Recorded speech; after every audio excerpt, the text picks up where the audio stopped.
Facts. Dude, what did I tell you? I said the KRIG's the best gun in the game.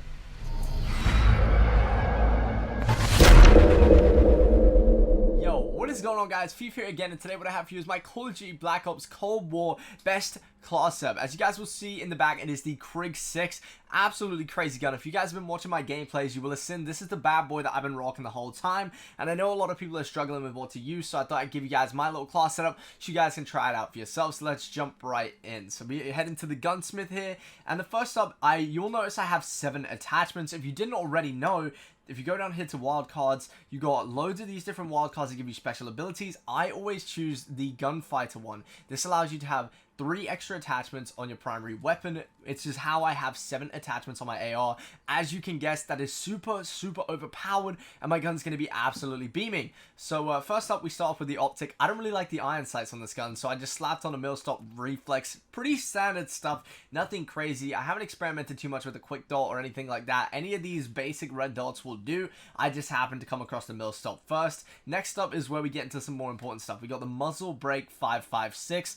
And if you look down here at the pros and cons section, this is where you guys should be looking if you are going to make your class setups. Looking at this all the time. You want to see what you're putting on your gun and what it actually does to your gun. So the muzzle 5.56 that I'm using, it adds 10% to my vertical recoil control. This means my gun is going to have way less recoil, which is obviously a positive thing. I don't want my gun bouncing around. Pretty standard stuff. This class is made for just beaming people. It's an assault rifle. It's longer range. So the less recoil, the better in my opinion. Next up, we have the barrel. Now, the barrels are where things get really complicated. I've experimented with a bunch of these, and this one just seems to be the one that feels the best for me. I'm not exactly sure why. Statistically, some of the other ones might be slightly better, but they feel a bit off. Like, I tried the Ranger, for example, and the muzzle velocity is up by 100%, which is higher than for the Paratrooper, but the effective damage range being a plus 100% just seems to make a massive difference. Like, obviously, no one's really experimented with all these attachments yet, and that's what I'm definitely going to be doing that more, but just from what I've seen,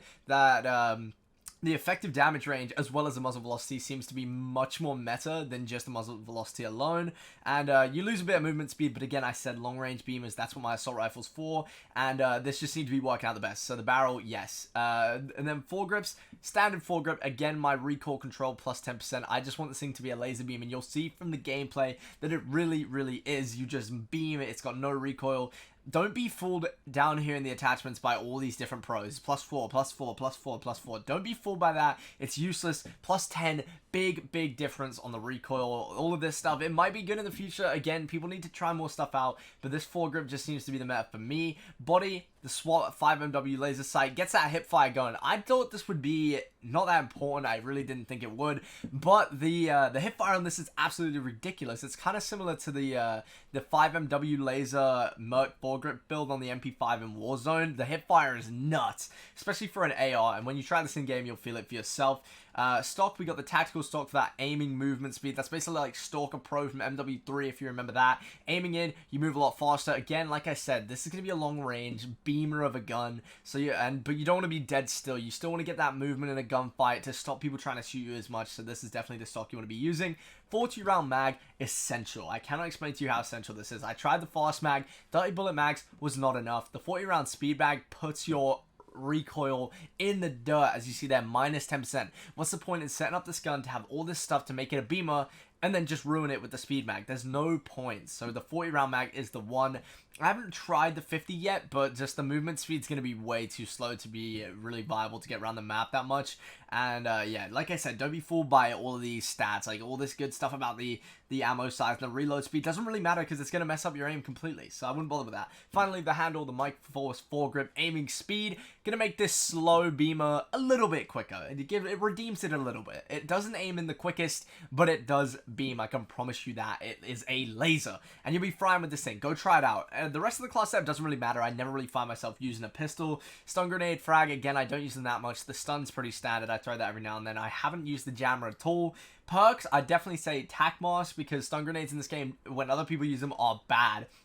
Scavengers a must. I'm always running out of bullets. Scavengers a must. And then the third perk, again, to me, it doesn't really matter. I don't really take any notice whether I use Ninja, Ghost, or Cold-Blooded, to be honest. Not that many people are getting kill streaks right now.